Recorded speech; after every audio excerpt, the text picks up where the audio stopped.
and welcome to the next episode of the Here to Help podcast.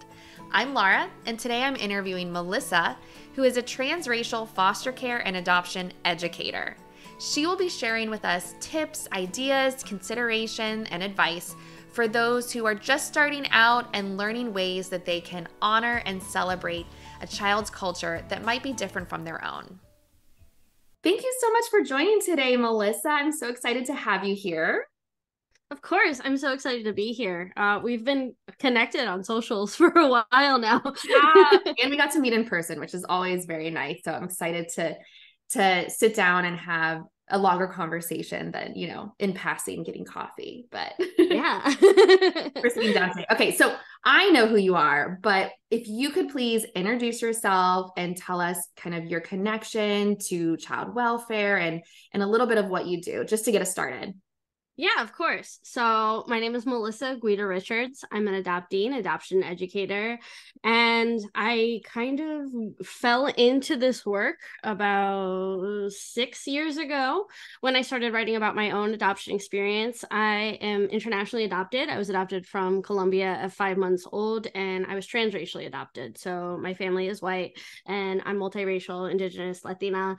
And so I started off just writing about my experience, but then slowly over the past few years, I've really have focused on education. And so I wrote my first book, What White Parents Should Know About Transracial Adoption, and the accompanying workbook, which will be out July 18th.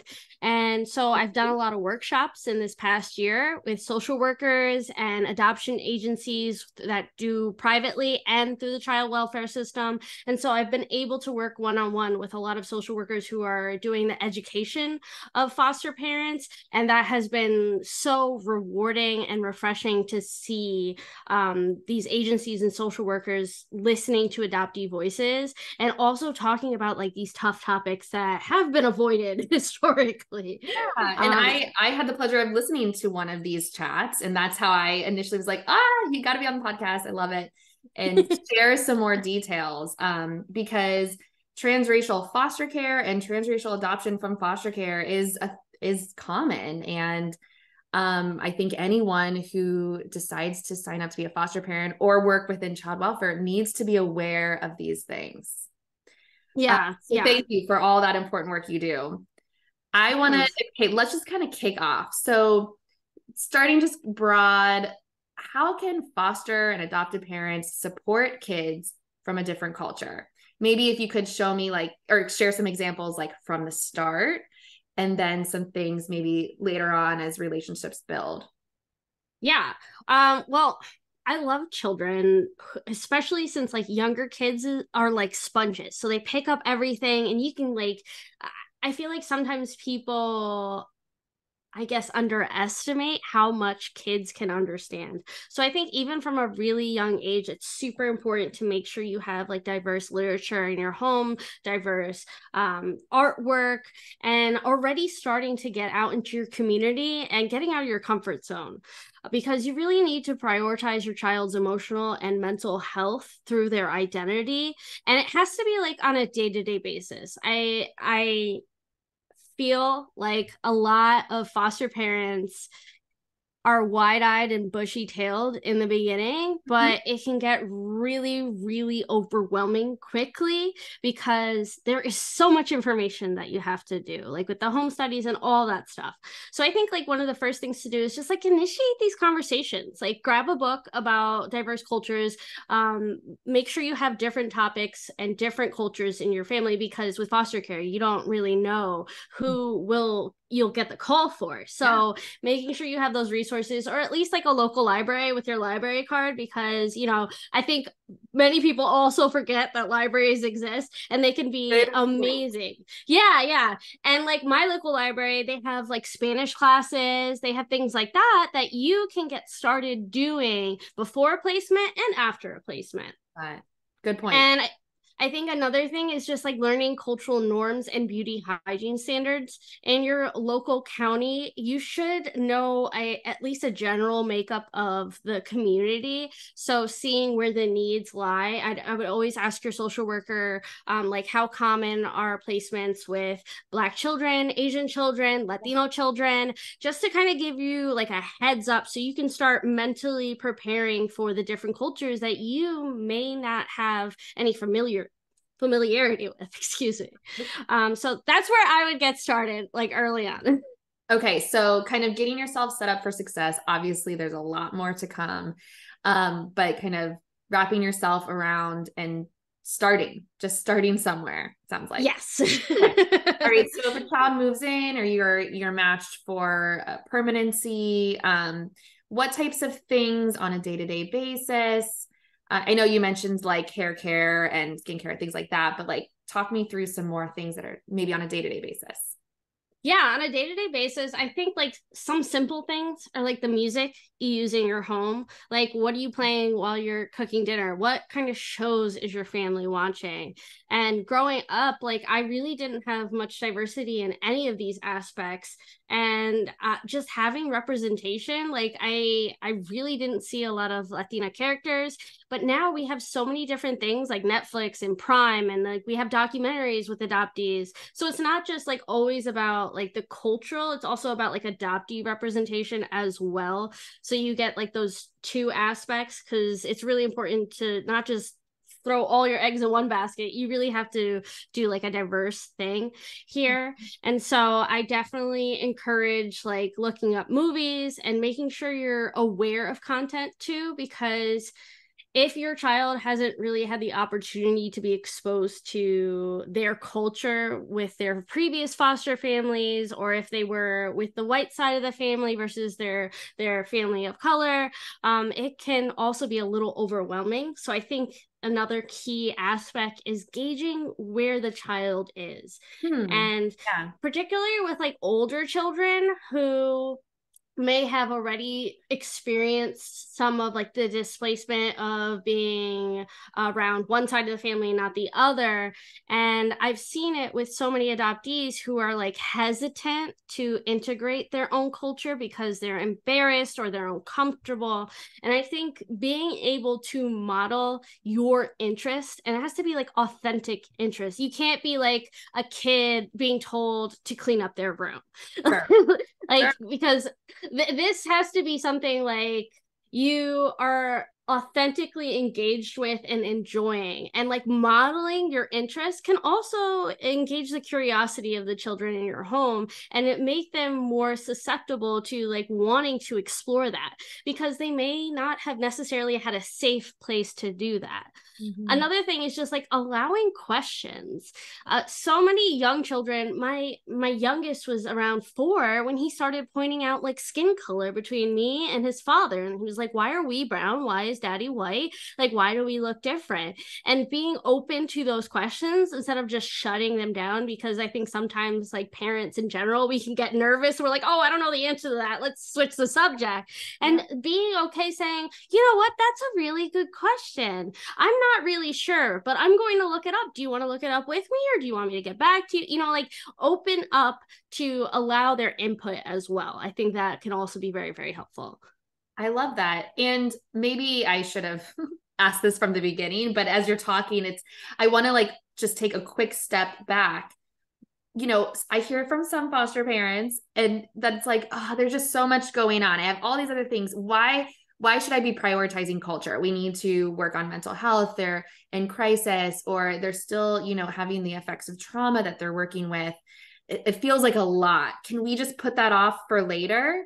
And, what you're talking about is like fully ingrained in the day to day, which I'm with you. I agree. But can you just talk to maybe someone, if they're listening, thinking, wait a minute, I don't know, there's so much else. Why is this important? Yeah. Well, racial identity is so important when it comes to mental health, particularly for adoptees, transracial adoptees. Like it's so intertwined. And I think like if you grew up in a primarily white household with a primarily white community and white church and all those things, you have grown up around your representation. So you don't necessarily know how important it is being a child of color in these heavily white spaces. Yeah. And I think like there's a tendency to kind of get defensive or like avoid the uncomfortable. Mhm. And I think like one of the first things like foster parents and adoptive parents need to do is recognize that they have their own racial identity. What does that mean for you? How does that affect you walking through the world? What benefits does it have to you? What challenges it has to you? Because once you're able to understand how you are affected, you can start to understand how a child may be affected, particularly a child of color. And I think like that's this goes into like a question you'll ask later on, but like one of the mistakes that foster parents and adoptive parents make is like going too fast at once and like going all or nothing. Like you don't have to go all or nothing. Take it Yeah. into bite-sized pieces where you can be consistent. So if it's just like Sunday dinners where you are going to the library, making sure you're picking out books for representation for the whole family, do that. If you know that you will have 30 minutes to go to the library with the children in your care, do that. Start there. Start with those little things. Start by changing up the music in the house. Like you may not be comfortable listening to rap music, but that may be the child that you're fostering's favorite type of music, Yeah. or they want to explore that type of Or they music. feel connected with their siblings in another home or their parents or cousin or something like that. Exactly. And like some simple things like smells and tastes of foods are also so important. Like my husband, he grew up with his mom making arepas every Sunday. And she would have the whole entire Colombian meal spread out. And like just those like little things of just like making such a simple little recipe that may not seem like a big deal to you can be the representation that child needs. And so I think doing these in like really small ways that you can just add on to over time will really help with that. And I know like there's so many things going on, like you said, with like therapy and like physical therapy and activities and meetings and what have you. It can seem like, well, this is another thing and it's not high on my priority list, but Mhm. it's something that needs to be. And I like to talk to foster and adoptive parents and say like, well, it's like talking about reproduction. It's something your child will have to learn eventually. And it's much easier if you start when they're younger and talk about gender identity, talk about the body parts and privacy and good touch, bad touch, those types of things. They're much easier to build on those conversations if you have a foundation.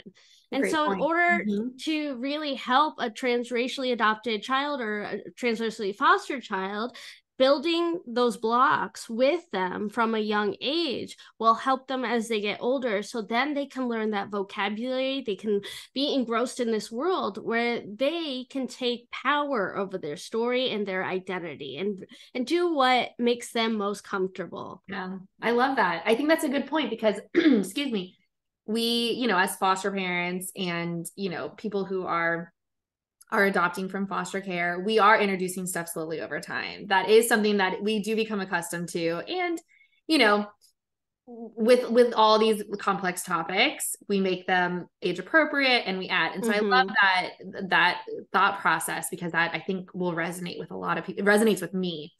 And so, okay, so let's say now maybe someone listening has not prioritized the cultural needs. Maybe there hasn't been visitation in their foster care situation. So they're not seeing family.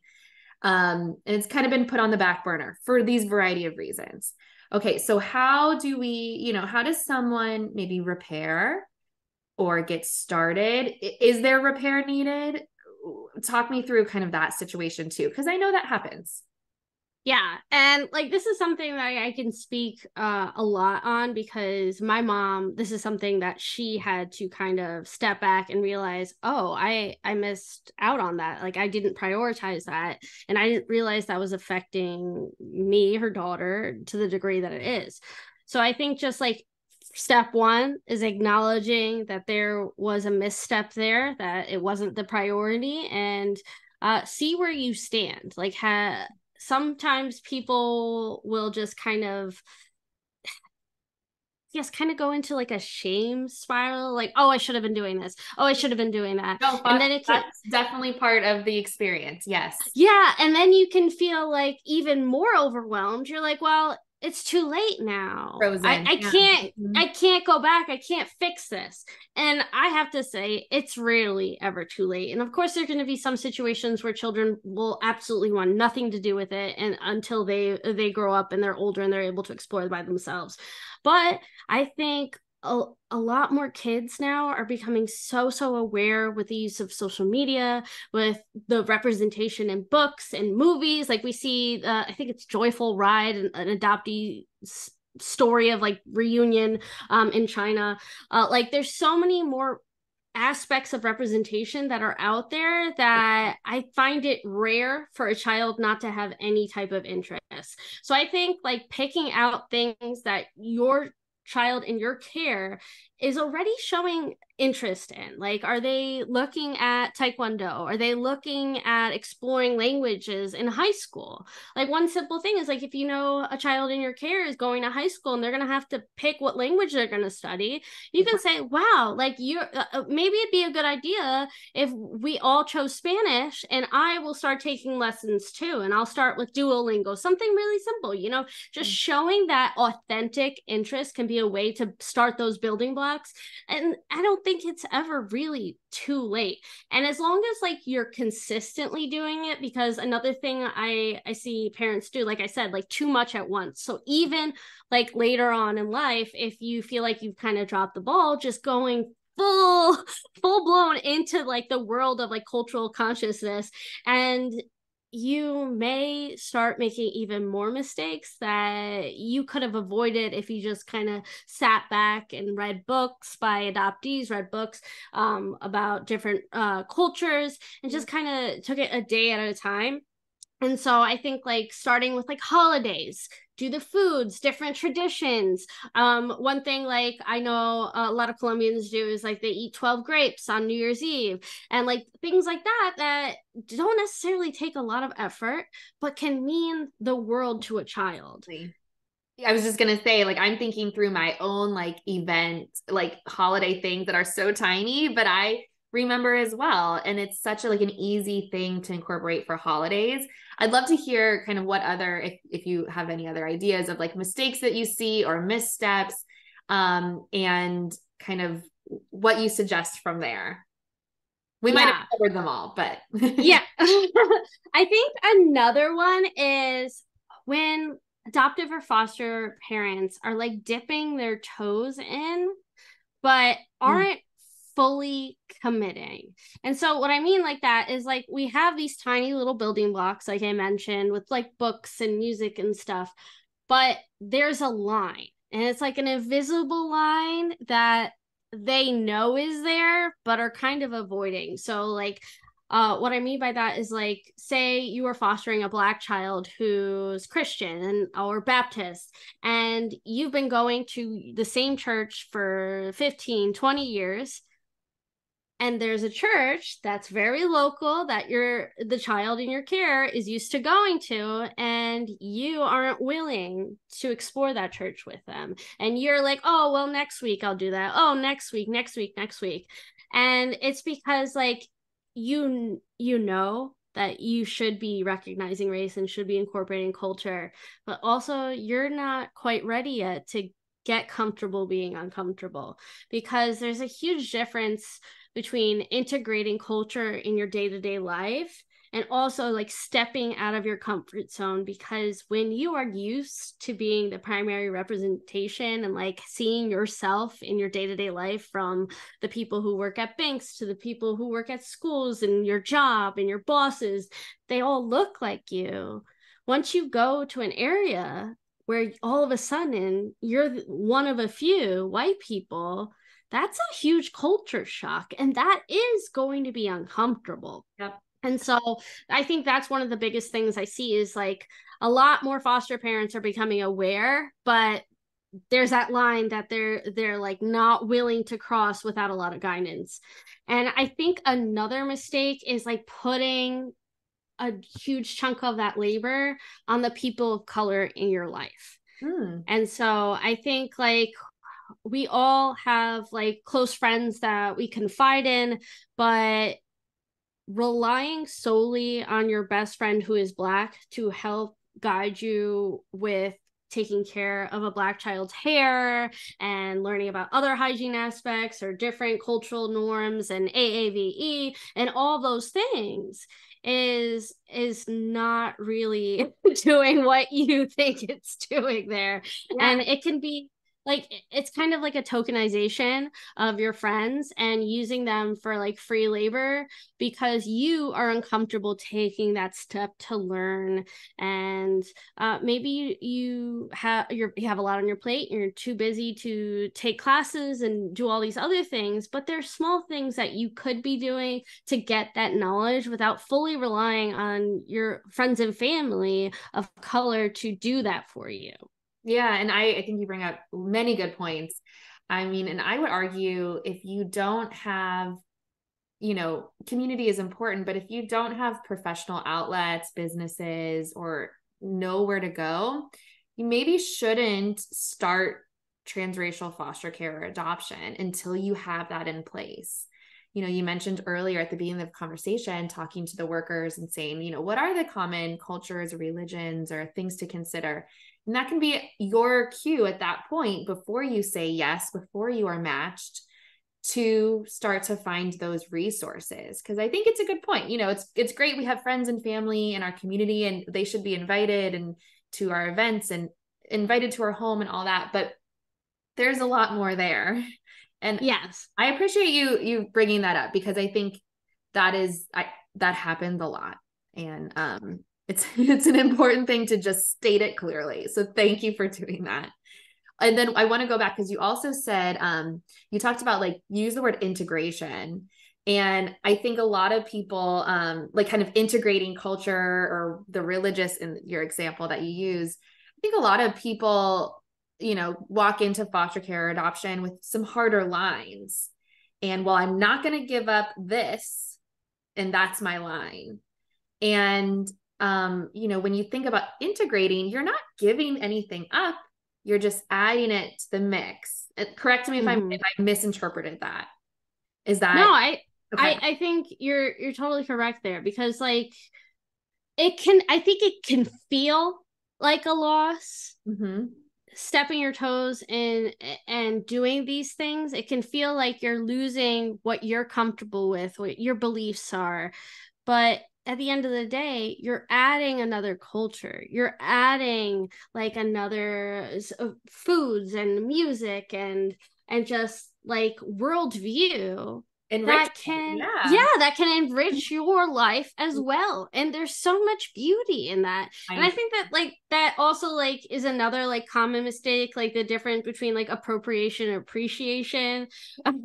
And like we can see that with like some adoptive parents getting like cornrows or braids like that because they don't want their child to feel left out. But there are ways to do these things where you and the child in your care can feel that love and that worthiness of their culture as well without you having to give up like huge pieces of yourself. Because I think it's important to show the children in your care like things that you love to do, your hobbies, your different like traditions in your family. And that gives you a good opportunity for them to do the same thing. It's like kind of like sharing time in elementary school. Like you want like having another child come at the top of the class and show you their favorite item. Is that taking away from another child? No, you're just being exposed to more things that can enrich your life. And I think it's a good thing to consider and think about. I love that you said elementary school because it's true. We try to push that, show our kids that all, be friends with everyone, include everyone. And so we do have to do that in our home too. And that does come with some compromise, and you may not, have Christmas the exact same way every year. But I think as foster parents and adoptive parents, it's our job to be creative and to problem solve these things and to figure that out, for the sake of the kids. So, Okay. I want to, you've covered so much. I really appreciate that. Anything else that we didn't really touch on? I know that this is such like a deep subject and we haven't gotten to those like deeper moments that I know you talk about in your books, but anything else top of mind that we haven't covered yet? Well, it's probably something that like foster parents are used to hearing. It's just like knowing that love isn't enough anymore. Like love is a great foundation, and like having empathy and care in your heart is a great foundation, but the Mhm. work doesn't end there. And like taking on the role of being a foster parent is an amazing thing to do, but also there are responsibilities with that don't just end by feeding a child breakfast, lunch, and dinner. It doesn't end by just making sure that they have clean clothes to wear. There are other aspects that are going to be involved. I would say, most people who end up in foster care have some type of trauma. Mhm. And in order not to exasperate that and like make it worse by compounding other issues on top of it because you're unwilling to be uncomfortable certain times by expanding into all these different things, like you are doing a disservice to your family or you're doing a disservice to the child. Yeah, absolutely. Thank you so much for walking us through. I think there's so many practical things that you shared that people can, I hope has sparked something so they can continue to enrich their homes and the lives of the kids they care for. How can people learn more from you if they're like, okay, we need to get to that deeper level. I'm stuck. How can they find you and get more support from you? Yeah, thank you so much for asking. You can just go to my website, adopteethoughts.com. All of like my podcasts, my interviews, essays are all linked there. And as well as my books. Like I mentioned earlier, my workbook will be out July 18th, and many local libraries have them in stock. So if you're interested in just taking a glance, because I know some people don't want to commit to buying, like just checking it out of the library, definitely is a great option. And you can find me on social media at Adoptee Thoughts as well. And I do a lot of like real life, real world examples and Absolutely. breakdowns of like different essays and just news News stories. stories. I love that. Yeah. I learned so much from you. And so, it's really important because our kids, especially older kids, they are reading the news. They're going to see these stories. They're going to look to us as the caregivers or parents. What's your reaction? And they're Yeah. watching. And so I think I find that content also incredibly helpful because it helps kind of like center the child in my mind as well. So thank you so much for sharing so much with us today. Every time we talk, I feel like, I need to incorporate some new things in my life and so many new things to do. So I really appreciate you taking the time today. Thank you for having me. And I hope everyone enjoyed the listen and learned a few things. Absolutely. A big thank you to Melissa for sharing so much with us today. And thank you for tuning in and listening and considering everything that was shared. I look forward to sharing more with you in the next episode. Take care.